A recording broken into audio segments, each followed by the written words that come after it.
ஹாய்ங்க, இந்த வீடியோவில் wheat bread தான் பண்ண போகிறோம். வாங்க வீடியோக்குள்ளே போகலாம். அதுக்கு ஃபஸ்ட்டு ஈஸ்ட்டை வந்து ஆக்டிவேட் பண்ணிக்கணுங்க. அதுக்கு நான் மில்க்கு, ஈஸ்ட்டு அப்புறம் சுகர் மிக்ஸ் பண்ணி 10 மினிட்ஸ் அப்படியே வச்சுட்டேன். நான் ஆக்டிவ் ஈஸ்ட்டு தான் அதுக்கு எடுத்திருந்தேன். இன்ஸ்டன்ட் ஈஸ்ட் எடுத்திங்கன்னா டேரெக்டாகவே ஆட் பண்ணிக்கலாம். இப்போ வந்து இதை மூடி போட்டு வச்சோன்னா ஈஸ்ட் ஆக்டிவேட் ஆனோன்னா இதில் கோதுமை மாவு, சுகர், தேவையான அளவு சுகர், அப்புறம் சால்ட்டு போட்டு நல்லா மிக்ஸ் பண்ணிக்கோங்க. ஒரு டீஸ்பூன் ஆயிலும் போட்டு நல்லா மடித்து இது நல்லா ஒரு 10 மினிட்ஸ் நல்லா மிக்ஸ் பண்ணி எடுத்துக்கோங்க. அப்போ தான் நல்லா சாஃப்ட்டாக வரும். மேலே நல்லா எண்ணெய் தடவி வச்சு மூடி போட்டு 2 ஹவர்ஸ் வச்சுருங்க. 2 ஹவர்ஸ் கழித்து பார்த்தீங்கன்னா இது கொஞ்சம் ரைஸ் ஆகிருக்கும்.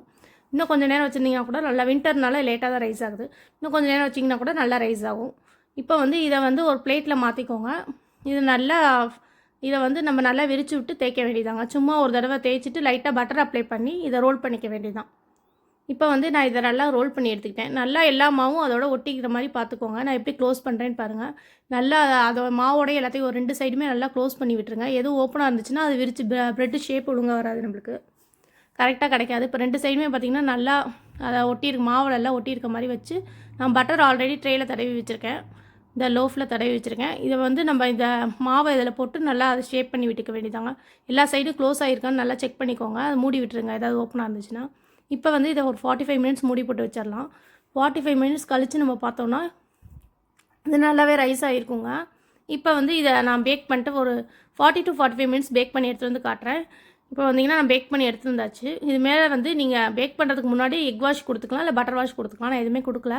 இப்போ வந்து மேலே லைட்டாக பட்டர் தடவி வச்சுருக்கேன். இப்போ ப்ரெட்டு மாதிரி நம்மளுக்கு தெரியும், நல்லா ஷைனிங்காக தெரியும். லைட்டாக மேலே பட்டர் அப்ளை பண்ணிக்கோங்க. இது சூடாக இருக்கையிலே அப்ளை பண்ணிடணும். இப்போ வந்து இது நல்லா ஆறணுன்னே நம்ம பிளேட்டுக்கு மாற்றிக்கலாங்க. இப்போ வந்து இது மெதுவாக நல்லா ஆறணுன்னு தான் பீஸ் போட வரும். இப்போ வந்து இது நல்லா ஆறணுன்னே நம்ம லைட்டாக பீஸ் போட்டு, நான் பெரிய பெரிய பீஸாக தான் போடுறேன். பெரிய பெரிய பீஸாக போட்டு எடுத்துக்கலாம். நான் உங்களுக்கு கட் பண்ணிவிட்டு நான் உங்களுக்கு காட்டுறேன். மெதுவாகவே கட் பண்ணுங்க. நல்லாவே கட் பண்ண நல்லா ஆறுனா தான் கட் பண்ண வரும். இந்த பீஸை ஒன்று எடுத்து உங்களுக்கு காட்டுறேன் பாருங்கள். செம்மையாக சாஃப்டாக இருந்துச்சுங்க. நல்லாவே உங்களுக்கு தெரியுதா, நல்லா சாஃப்டாக இருந்துச்சு. நல்லா நம்மளுக்கு பார்க்கவே தெரியும் ப்ரெட்டு மாதிரியே நல்லா வீட் ப்ரெட்டு இவ்வளோ சாஃப்டாக கிடச்சிச்சு. நான் உங்களுக்கு இதை பிச்சு காமிக்கிறேன் பார்த்தீங்களா. செம்ம சாஃப்டாக இருந்துச்சுங்க. சாப்பிட பசங்களுக்கு ரொம்பவே பிடிச்சிருந்துச்சு. இதில் வந்து இன்றைக்கி நான் பசங்களுக்கு எல்லாத்தையும் கட் பண்ணியாச்சு. இதில் பசங்களுக்காக நான் இன்றைக்கி பட்டர் க்ரீம் தான் ப்ரிப்பேர் பண்ணியிருந்தேன். இது சும்மா தாங்க பட்டரும் நாட்டு சர்க்கரையும் ஒரு டீஸ்பூன் மில்க்கும் போட்டு நல்லா மிக்ஸ் பண்ணி இப்போ வந்து ப்ரெட்டில் நம்ம இதை அப்ளை பண்ணி நம்ம சாப்பிட வேண்டியதான். இது பசங்களுக்கு நான் இப்படி பண்ணி கொடுத்துட்டேன். நாங்கள் வந்து வெங்காயம் தக்காளி போட்டு சாப்பிடுவோம், எங்களுக்கு அதான் பிடிக்கும். நம்ம வந்து நெக்ஸ்ட் வீடியோவில் பார்க்கலாங்க. பைங்க.